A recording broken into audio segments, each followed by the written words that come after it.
Hello, you guys. This is Josh Vision, and I'm here to give my season 1, episode 1 review of The Magician. So, we start off this episode meeting two characters, and I believe the male, the tall black guy, his name is Henry Foggs, and he's like the dean of this magic university. And I believe the woman we met, I forgot her name, but she's kind of like a scout, and they have this like talk, more like a debate in a sense of what's more important and so like basically it's kind of like they have to train certain individuals even though they're not mentioned by name before the beast comes, and the beast is established as being this all evil like Brock Lesnar kind of deal in which it's just unstoppable, and even if they did train these certain individuals, there's still that fear, or that likelihood that even that won't be enough to stop it, but they still at least have to get these certain individuals up to snuff in their training. So the scout lady mentions someone, and we get to this like scene of this guy, and his name is Quentin Clearwater, and he's at this mental health thing, and he's speaking to probably the one in charge most likely about him leaving. He said he feels much better and that he feels much more like an adult, and that he feels like being an adult is basically getting away, like leaving like childish fantasies of a happy life, such and such. You'll be with this person, blah blah blah, and then just accept the fact that life sucks, and you just gotta work to survive essentially. So after that, we see him at this party, and we see that he has this kind of relationship, although it's not like physical obviously, with this character named Julia. It's established to us that him and Julia have been friends since they were young, probably since they were like probably kindergarten or middle school, something along them lines. And she has a boyfriend. I forgot his name. He's not important anyways. So essentially, we have this thing in which he's talking to other people about characters from this book called Fillmore, I believe, and how these characters, I believe they were like siblings, Jane, Michael, I forgot the other kid's name, and how they went into like this big clock and went to this new world, something along the lines, and so on and so forth. So while he's trying to explain it to everyone, everyone's they're drinking and having a good time, whatever. And it's not like they're really shutting him out, but it seems as though he feels completely like uncomfortable. Like he just feels like he's not a part, of this group. Like he just feels like a loner in a sense. So we see him basically reading the book, and we see Julia come in, and Julia mentions the fact that he should be getting ready for his interview, like post, graduation, with Yale or something along them lines. And he's like, he's going on, he's ready, but she could tell that he's not really like into the spirits, so on and so forth. So we have this scene essentially in which him and Julia go to the place where he's supposed to be interviewed, and we see this big guy, who I would assume is supposed to be like the interviewer or whatever. He's dead, and they're like, "What the freak?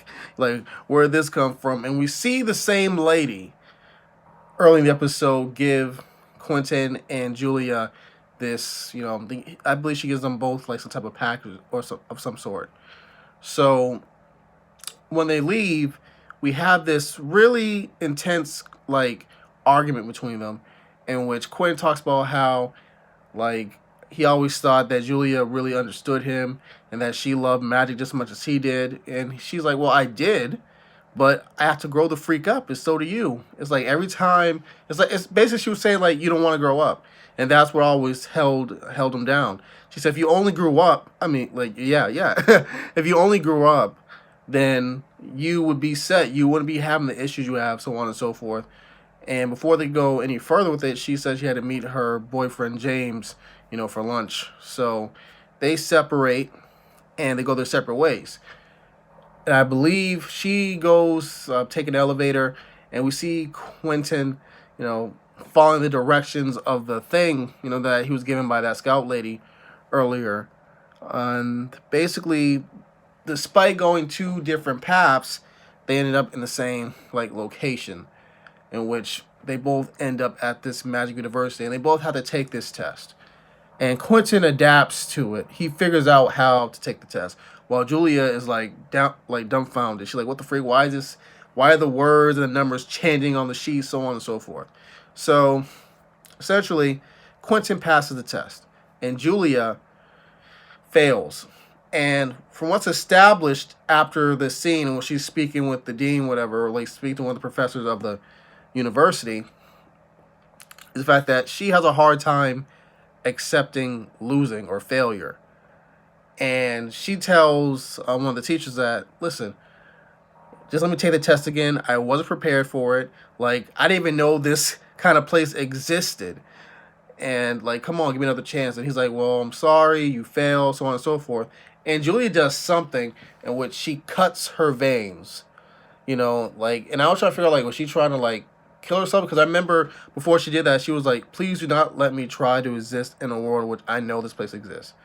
Like, in a way, it'd be like worse than like just like letting me like killing me, like killing myself, so on and so forth, something like that.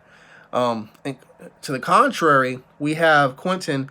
He's basically he's basically getting interviewed by the dean, Henry Foggs, the guy we met earlier in the episode, and a few other teachers of the school, and they're trying to bring out the magic from him, and he's able to do it, Quentin, but he passes out right after.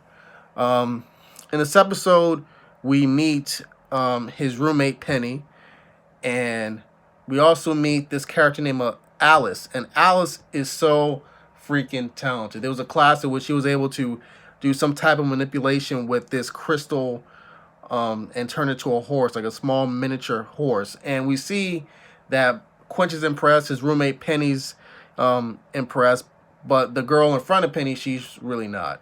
It seems as though Penny is a mind reader of sorts, or a psychic, something along those lines.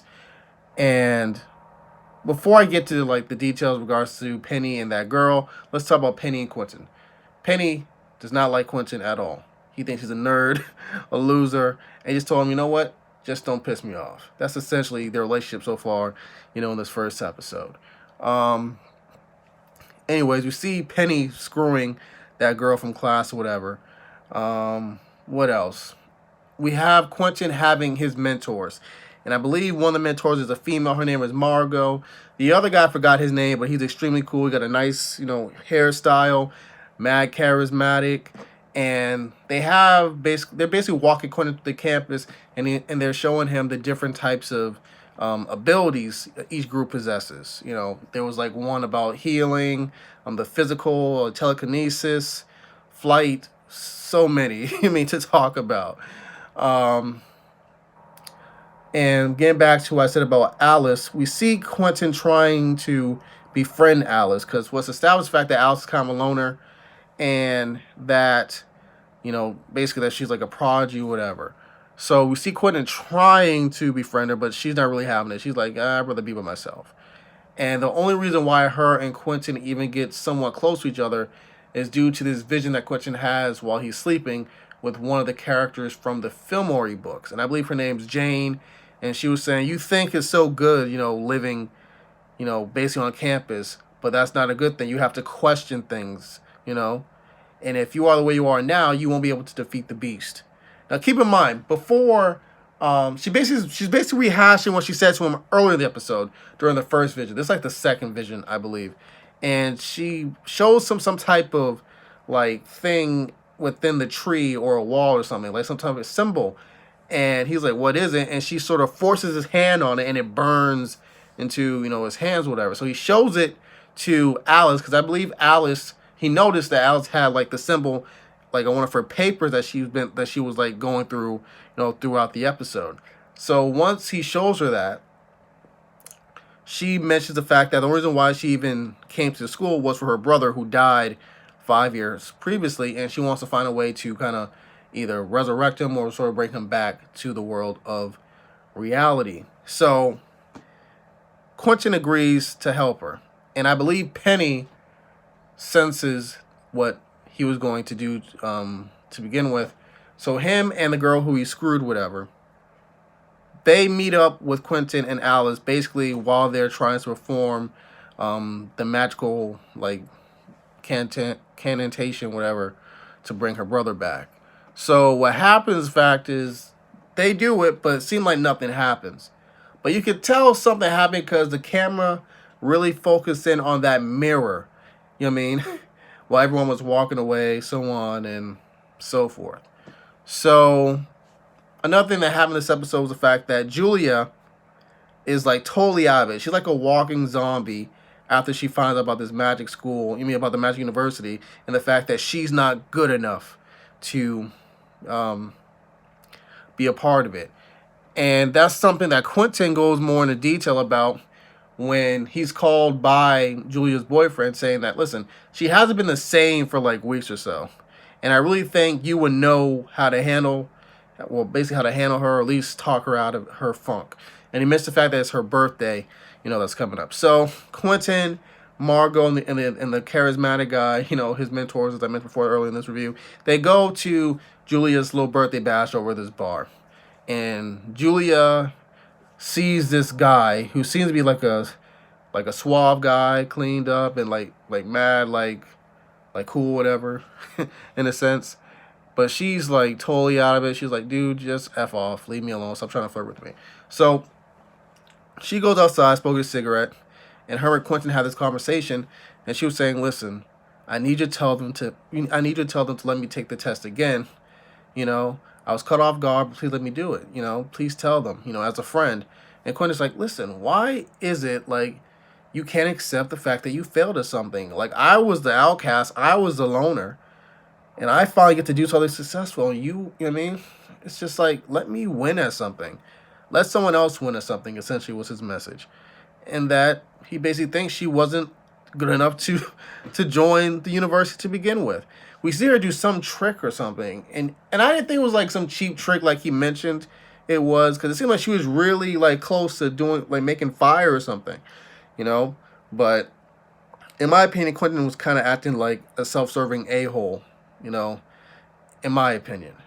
But after that, we see Julia go to the bathroom, and we see the fact that something strange is happening, because I think her ring or something was going in and out of like the sinkhole, whatever, and then her clothes were getting taken off, and then she was kind of like a magnet in a sense, like brought to the wall, and then like her shirt kind of like had her pinned right there. So the guy who she saw at the bar, we see that he was the one responsible for it, that he's a magician of sorts. So she was like, so this is what you're gonna do to me, huh? He's like, no, I would never ever do that to a woman. He just wanted to see like her natural affinity for magic, which he was able to sense during that conversation earlier in the episode. And we see him actually give her like, or take her to a place in which she can actually learn and practice magic. So I believe that's basically what happens for the rest of the episode. If I miss anything, you guys, please remind me. That was the last thing actually that happened in the episode, or at least one of the last things that happened in the episode. There's so much things happened, here. So once again, you guys want to write some comments down below. If I missed anything, please, do it. I enjoy talking with y'all, and that's all I got. Thank you guys for watching. Adios, and until next time.